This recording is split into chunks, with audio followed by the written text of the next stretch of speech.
Hi ಎಲ್ರಿಗೂ ನಮಸ್ಕಾರ. ಇದು ವರಮಹಾಲಕ್ಷ್ಮಿ ಹಬ್ಬದ ವಿಡಿಯೋ ಆಗಿತ್ತು. ಸೊ ನನಗೆ ಅಪ್ಲೋಡ್ ಮಾಡೋಕ್ಕಾಗಲಿಲ್ಲ. ಸೊ ಸಾರಿ ಅದಕ್ಕೆ. ಆ್ಯಂಡ್ ವರಮಹಾಲಕ್ಷ್ಮಿ ಹಬ್ಬದ ದಿನ ಮಾರ್ನಿಂಗ್ನೇ ತುಂಬಾ ಮಳೆ ಹೊಡಿತಾ ಇತ್ತು. ಎಷ್ಟು ಜೋರಾಗಿ ಮಳೆ ಬರ್ತಾ ಇತ್ತು ಅಂದರೆ ಆಚೆ ಓಡಾಡಲಿಕ್ಕೂ ಆಗ್ತಾ ಇರಲಿಲ್ಲ, ಅಷ್ಟು ಜೋರಾಗಿ ಮಳೆ ಬರ್ತಾ ಇತ್ತು. ಸೊ ನಾನು ವರಮಹಾಲಕ್ಷ್ಮಿನ ಕೂರಿಸ್ತಾ ಇಲ್ಲ, ಏನಕ್ಕಂತ ಹೇಳ್ತೀನಿ. ಸೊ ಇವಾಗ ನಾನು ನಮ್ಮ ಮನೆಯಲ್ಲಿರೋ ಹಿತ್ತಾಳೆ ದೇವ್ರುಗಳೇನಿವೆ ಸೊ ಅವನ್ನೆಲ್ಲ ಪೀತಾಂಬರ ಪೌಡ್ರ್ ಹಾಕಿ ಅದನ್ನ ತೊಳೆದು ಪೂಜೆ ಮಾಡಬೇಕು.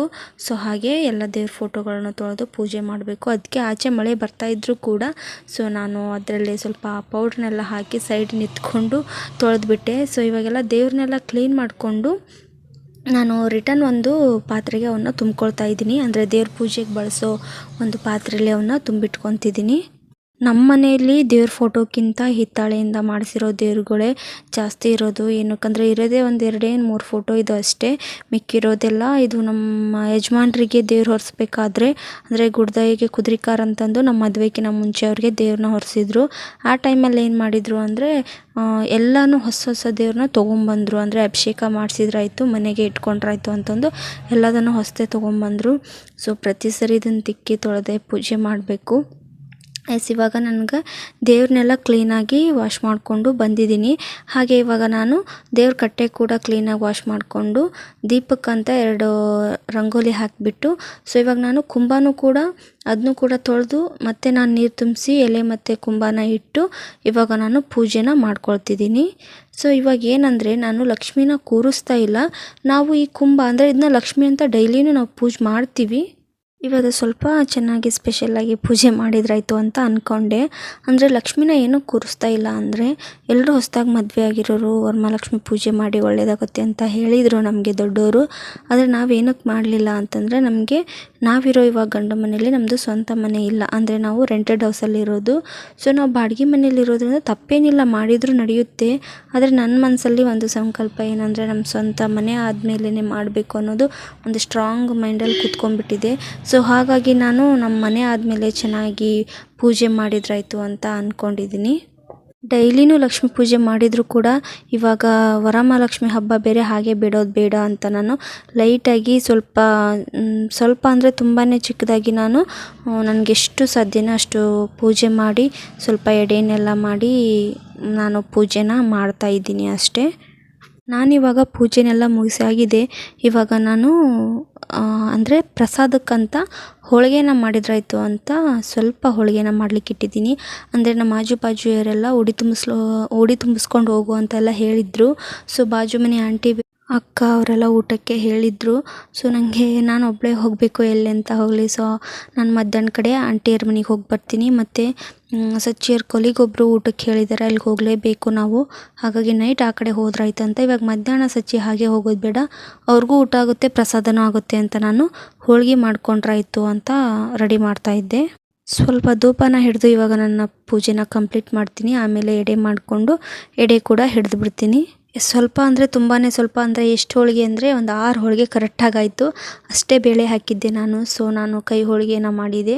ಸೊ ಕೈಯಿಂದನೇ ಹೋಳಿಗೆನ ತಟ್ಟಿ ದೇವ್ರಿಗೆ ನೈವೇದ್ಯ ಮಾಡಿದ್ರಾಯ್ತು ಅಂತ ಹಿಟ್ಟನ್ನು ನೀಡೋಗಿಟ್ಟಿದ್ದೆ ಮೊದಲೇ. ಕರೆಕ್ಟಾಗಿ 6 ಹೋಳಿಗೆ ಆಯಿತು ಅದು. ಸೊ ಇವಾಗ ನಾವು ಹೋಳಿಗೆನ ಮುಗಿಸ್ಕೊಂಡು ದೇವ್ರಿಗೆ ಎಡೆಯನ್ನು ಕೊಟ್ಟೆ ನಾನು. ಈಗ ದೇವ್ರಿಗೆ ಎಡೆ ಮಾಡಿದ್ದಾಯಿತು. ಸೊ ನನ್ನ ಪೂಜೆ ಎಲ್ಲ ಇವಾಗ ಕಂಪ್ಲೀಟ್ ಆಯಿತು. ನಾನು ಬಾಜು ಆಂಟಿಯರ ಮನೆಗೆ ಹೋಗಿ ಉಡಿನ ತುಂಬಿಸ್ಕೊಂಬರ್ಬೇಕು. ಸೊ ಅವರು ಉಡಿ ತುಂಬಿಸ್ಕೊಂಬರಕ್ಕೆ ಹೇಳಿದ್ರು. ಹಾಗೆ ಅವ್ರು ಲಕ್ಷ್ಮಿಗೆ ನಮಸ್ಕಾರ ಮಾಡಿ ನಾನು ಉಡಿನ ತುಂಬಿಸ್ಕೊಂಡು ಹಾಗೆ ಊಟ ಕೂಡ ಮುಗಿಸ್ಕೊಂಡು ರಿಟರ್ನ್ ಮನೆಗೆ ಬರ್ತೀನಿ. ನಾನು ಈ ಸರಿ ನಮ್ಮ ಮನೆ ಲಕ್ಷ್ಮಿಯಲ್ಲಿ ಕೂಡ ಅದೇ ಕೇಳ್ಕೊಂಡೆ. ನನಗೂ ಕೂಡ ಎಲ್ಲರ ಥರ ಚೆನ್ನಾಗಿ ಪೂಜೆ ಮಾಡಬೇಕಂತ ಆಸೆ. ಇದು ನಮ್ಮ ಬಾಜು ಮನೆಯ ಆಂಟಿಯರ ಮನೆಯಲ್ಲಿ ಪೂಜೆನ ಮಾಡಿದ್ರು, ಚೆನ್ನಾಗಿ ಮಾಡಿದ್ರು. ಹಾಗೆ ಅವ್ರದ್ದು ಒಂದು ವಿಡಿಯೋನ ತಗೊಂಡು ನಾನು ನೋಡ್ತಾ ಇದ್ದೀರಾ, ಲಕ್ಷ್ಮಿ ಅಲಂಕಾರ ಮಾಡೋದೇ ಒಂಥರ ಖುಷಿ. ಈ ಥರ ನಮ್ಮ ಮನೆಯಲ್ಲೂ ಆಗಲಿ ಅನ್ನೋದು ನಂದು ಒಂದು ಆಸೆ. ಸೊ ಆ ಲಕ್ಷ್ಮಿ ವರ ಕೊಟ್ಟರೆ ನಾವು ಬೇಗ ಒಂದು ಮನೆಯನ್ನು ತಗೋಬಹುದು. ಸ್ವಂತ ಮನೆ ಇಲ್ಲ ಅಂದರೆ ತುಂಬಾ ಕಷ್ಟ. ಸೊ ಅದು ಬಾಡಿಗೆ ಮನೆಯಲ್ಲಿ ಇರೋರಿಗೇ ಅರ್ಥ ಆಗುತ್ತೆ. ನನಗೂ ಕೂಡ ಹಾಗೆ ನಮಗೆ ಮನೆ ಬೇಕು ಅಂತ ನಾವು ತುಂಬಾ ಆಸೆ ಇದೆ, ಯಾವಾಗ ಆಗುತ್ತೋ ಗೊತ್ತಿಲ್ಲ. ದೇವ್ರ ಕೃಪೆ ಯಾವಾಗ ಸಿಗುತ್ತೋ ಆ್ಯಂಡ್ ಲಕ್ಷ್ಮಿ ಯಾವಾಗ ಪೂಜೆ ಮಾಡಿಸ್ಕೋಬೇಕಂತ ಅವಳಿಗನ್ಸುತ್ತೋ ನಮಗೆ ದಾರಿ ಮಾಡಿಕೊಡಲಿ. ಸೊ ಅವ್ರ ಮನೇಲಿ ನಾನು ಉಡಿನ ತುಂಬಿಸ್ಕೊಂಡು ರಿಟರ್ನ್ ಮನೆಗೆ ಬಂದೆ. ಸಂಜೆ ಇವಾಗ ಹಾವೇರಿಗೆ ಹೋಗಬೇಕಾಗಿತ್ತು. ಹಾಗೆ ಬಾಜು ಮನೆ ಅಕ್ಕರ ಮನೆಗೂ ಹೋಗಿ ಉಡಿನ ತುಂಬಿಸ್ಕೊಂಬರ್ಬೇಕಿತ್ತು. ಅವ್ರ ಮನೆಗೆ ಹೋಗಿ ನಾನು ಉಡಿ ತುಂಬಿಸ್ಕೊಂಡು ಬರ್ತೀನಿ ಅಂದರೆ ಸಚ್ಚಿ ಬೇಗ ಹೋಗೋಣ ಅಂತ ಹೇಳಿದ್ದಾರೆ. ಹಾಗಾಗಿ ನಾನು ಕೂಡ ರೆಡಿಯಾಗಿ ಹೊರಟಿದ್ದೀನಿ. ಅದಕ್ಕಿಂತ ಮುಂಚೆ ನಮ್ಮ ಮನೆ ಮುಂದೆನೇ ಒಬ್ಬರದ್ದು ಮನೆ ಪೂಜೆ ಇತ್ತು. ಅವರು ನಿನ್ನೆ ಹಿಂದಿನ ದಿನದಂತಲೇ ಹೇಳಿ ಹೋಗಿದ್ದರು, ಬಟ್ ನಮಗೆ ಹೋಗೋಕ್ಕಾಗಿರಲಿಲ್ಲ. ಅಂದರೆ ಬೆಳಗ್ಗೆಯಿಂದ ನಾನು ಕೂಡ ಹೋಳಿಗೆ ಅದೆಲ್ಲ ಮಾಡ್ತಾ ಟೈಮ್ ತುಂಬಾ ಸಾಕಾಗೋಯಿತು. ಹಾಗಾಗಿ ಇವಾಗ ನಾನು ಆಂಟಿ ಕೂಡ ಹೋಗಿ ಅವ್ರ ಮನೆಗೆ ಹೋಗಿ ನಾವು ಉಡಿ ತುಂಬಿಸ್ಕೊಂಡು ಅವ್ರ ಮನೆ ಪೂಜೆಗೆ ವಿಶ್ ಮಾಡಿಬಿಟ್ಟು ರಿಟರ್ನ್ ಆಗ್ತೀವಿ. ಸೊ ಅವರು ನಮಗೆ ಉಡಿ ಕೊಟ್ಟರು. ಹಾಗೆ ಅವ್ರ ಮನೆ ಪೂಜೆಯಲ್ಲಿ ಅವರು ವರಮಹಾಲಕ್ಷ್ಮಿನ ಕೂರಿಸಿದ್ರು. ಅದನ್ನು ಒಂದು ಚಿಕ್ಕದಾಗಿ ಕ್ಲಿಪ್ ತೊಗೊಂಡ್ವಿ. ಅವರು ಫೋಟೋ ಎಲ್ಲ ತೊಗೊಳ್ಳೋಣ ಬಾ ಅಂತ ಹೇಳಿದರು. ಸೊ ಅವರೊಟ್ಟಿಗೆ ಒಂದೆರಡು ಫೋಟೋನ ತೊಗೊಂಡು ನಾವಿವಾಗ ರಿಟರ್ನ್ ಮನೆಗಾದ್ವಿ. ಹಾಗೆ ನಾನು ಇವಾಗ ಬಾಜು ಮನೆ ಅಕ್ಕರ ಮನೆಗೆ ಹೋಗಿ ನಾನು ಉಡಿನ ತುಂಬಿಸ್ಕೊಂಡು ಬರ್ತೀನಿ. ಅಕ್ಕರ ಮನೆಯಲ್ಲೂ ಕೂಡ ವರಮಹಾಲಕ್ಷ್ಮಿ ಹಬ್ಬನ ಚೆನ್ನಾಗಿ ಮಾಡಿದರು. ಸೊ ಅಲ್ಲಿ ಒಂದು ಚಿಕ್ಕದಾಗಿ ವಿಡಿಯೋನ ತೊಗೊಂಡು ಅವರು ನನಗೆ ಉಡಿನ ಕೊಟ್ಟರು. ಸೊ ಅಲ್ಲಿ ಉಡಿ ತುಂಬಿಸ್ಕೊಂಡು ನಾನು ಇವಾಗ ರಿಟರ್ನ್ ಮನೆಗಾದೆ. ಅದು ಮುತ್ತೈದೆ 5 ಜನಕ್ಕಾದರೂ ತುಂಬಬೇಕು ಅಂತಾರೆ. ಸೊ ನನಗೆ 5 ಮನೆಯದು ಇವತ್ತು ಉಡಿ ಸಿಕ್ಕಿದೆ, ಅದೊಂಥರ ಖುಷಿನೇ. ಅದಾದಮೇಲೆ ಅವರು ಸ್ವಲ್ಪ ಪಂಚಾಮೃತನ ಕೊಟ್ಟರು, ಅದನ್ನ ತೊಗೊಂಡು ನಾನು ರಿಟರ್ನ್ ಮನೆಗಾದೆ. ಹಾವೇರಿಗೆ ಹೋಗಿದ್ವಿ ಅಲ್ಲ, ಸೊ ಹಾವೇರಿಗೆ ಹೋಗಿ ಇವಾಗ ನಾವು ಅಲ್ಲಿ ಕೂಡ ಅವ್ರ ಮನೆಯಲ್ಲಿರೋ ವರಮಹಾಲಕ್ಷ್ಮಿಗೆ ನಮಸ್ಕಾರ ಮಾಡಿ ನೋಡಿ. ನನಗೆ ಇವತ್ತು ಒಂದು 5-6 ಮನೆಯ ವರಮಹಾಲಕ್ಷ್ಮಿನ ದರ್ಶನ ಸಿಕ್ಕಿದೆ. ಸೊ ಇದೊಂಥರ ಖುಷಿ ಅಂದ್ರೇನು, ನಾವು ಮಾಡಿದ್ರು ಅವ್ರನ್ನೆಲ್ಲ ಕರಿಬೇಕು. ಸೊ ಉಡಿ ಸಿಗೋದು ಹೆಣ್ಮಕ್ಳಿಗೆ, ಅದು ಮುತ್ತೈದೆ ಹೆಣ್ಮಕ್ಳಿಗೆ ಈ ಥರ ಲಕ್ಷ್ಮೀ ಪೂಜೆಯಲ್ಲಾಗಲಿ ಯಾವುದಾದ್ರೂ ಒಂದು ಕಾರ್ಯಕ್ರಮದಲ್ಲಿ ಉಡಿ ಸಿಗೋದು ತುಂಬಾ ಮುಖ್ಯ ಹಾಗೂ ಒಳ್ಳೆಯದು ಕೂಡ. ಸೊ ನಾನು ಅವ್ರ ಮನೆಯಲ್ಲೂ ಕೂಡ ಸ್ವಲ್ಪ ಪಿಕ್ನ ತೊಗೊಂಡು ಅಲ್ಲೇ ನಾವು ನೈಟ್ ಊಟನ ಮುಗಿಸ್ಕೊಂಡು ರಿಟರ್ನ್ ಬಂದ್ವಿ.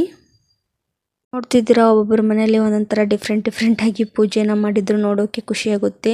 ಏನಂದರೆ ನಾವು ಇವಾಗ ನೈಟ್ ಹೋಗಿದ್ವಲ್ಲ, ಅವ್ರ ಮನೆ ತುಂಬಾ ದೂರ ಇದೆ. ಮೊದಲು ಹೋದ ವರ್ಷ ಕೂಡ ಹೋಗಿದ್ವಿ, ಸ್ವಲ್ಪ ಹತ್ತಿರ ಇತ್ತು ನಮಗೆ. ಮೊದಲು ಅಂದರೆ ಫಸ್ಟ್ ಟೈಮ್ ಹೋಗೋದ್ರಿಂದ ಮನೆಗೆ ಗೊತ್ತಾಗಲೇ ಇಲ್ಲ. ನೈಟ್ ಫುಲ್ ಡಾರ್ಕ್ ಆಗಿತ್ತು, ಹೈವೇ ನಿಯರ್ ಅವ್ರ ಮನೆ ಇತ್ತು. ಸೊ ನಾವು ಗಾಡಿನ ಒಂದು ಕಡೆ ನಿಲ್ಲಿಸಿ ಇವಾಗ ಹೋಗ್ತಾ ಇದ್ದೀವಿ. ಮನೆ ಅಂದಮೇಲೆ ಹೀಗೆಲ್ಲ ಪೂಜೆ ಪುನಸ್ಕಾರ ಇವನ್ನೆಲ್ಲ ಮಾಡ್ತಾನೆ ಇರಬೇಕು, ಅಂದರೆ ತಾನೇ ನಮ್ಮ ಮನೆಗೆಲ್ಲ ಒಳ್ಳೆಯದಾಗೋದು.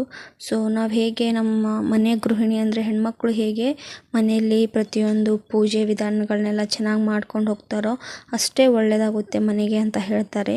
ಸೊ ಲಕ್ಷ್ಮೀ ಪೂಜೆ ಮಾಡೋದ್ರಿಂದ ಲಕ್ಷ್ಮಿ ಮನೆಯಲ್ಲಿ ನೆಲೆಸಿರ್ತಾಳೆ ನಿಜ. ಅದೇ ಥರ ಆ ಮನೆ ಹೆಣ್ಮಗಳು ಎಷ್ಟು ಖುಷಿಯಿಂದ ಇರ್ತಾಳೋ ಅಷ್ಟು ಆ ಮನೆ ಒಳ್ಳೆಯದಿರುತ್ತೆ ಅಂತಲೂ ಕೂಡ ಹೇಳ್ತಾರೆ. ಊಟ ಎಲ್ಲ ಚೆನ್ನಾಗಾಯಿತು. ಸೊ ಅಲ್ಲಿಂದ ನಾವಿವಾಗ ಹೊರಡಬೇಕು. ಹೋಗೋಕ್ಕಿಂತ ಮುಂಚೆ ನಿಮ್ಗೆ ಗೊತ್ತೇ ಇದೆ, ನಾನು ಹಾವೇರಿಗೆ ಹೋದರೆ ನಮ್ಮ ಮಾವನ ಅಂಗಡಿ ಪಾನ್ ಮಾತ್ರ ಬಿಡೋದಿಲ್ಲ. ಅದು ನಾನ್ ವೆಜ್ ಇದ್ದರೆ ಯಾವತ್ತೂ ಬಿಡೋದಿಲ್ಲ. ಹೋಗಬೇಕಾದ್ರೆ ಹೋಗಿದ್ವಿ, ನಾವು ರಿಟರ್ನ್ ಬರೋದ್ರಲ್ಲೇ ಹಾಕಿಡ್ತೀನಿ ಅಂತ ಹೇಳಿದರು. ಕೇಳದೇ ಇದ್ರೂ ನಾನು ಬಂದಿನಿ ಅಂದರೆ ಕನ್ಫರ್ಮಾಗಿ ಹಾಕಿಡ್ತಾರೆ ಇವರು. ಸೊ ಅವ್ರ ಕಡೆ ಒಂದಿಷ್ಟು ಪಾನ್ನ ತೊಗೊಂಡು ತಿಂದು ಇವಾಗ ನಾವು ಮನೆಗೆ ರಿಟರ್ನ್ ಆದ್ವಿ. ಇದು ನನ್ನ ವರಮಹಾಲಕ್ಷ್ಮಿ ದಿನದ ದಿನಚರಿಯಾಗಿತ್ತು. ಸೊ ನೀವು ನನ್ನ ಪೇಜ್ನ ಫಾಲೋ ಮಾಡಿ, ಶೇರ್ ಮಾಡಿ, ಕಮೆಂಟ್ ಮಾಡಿ, ಸಬ್ಸ್ಕ್ರೈಬ್ ಮಾಡಿಕೊಂಡು ಆಲ್ ಬಟನ್ನ ಕ್ಲಿಕ್ ಮಾಡಿ.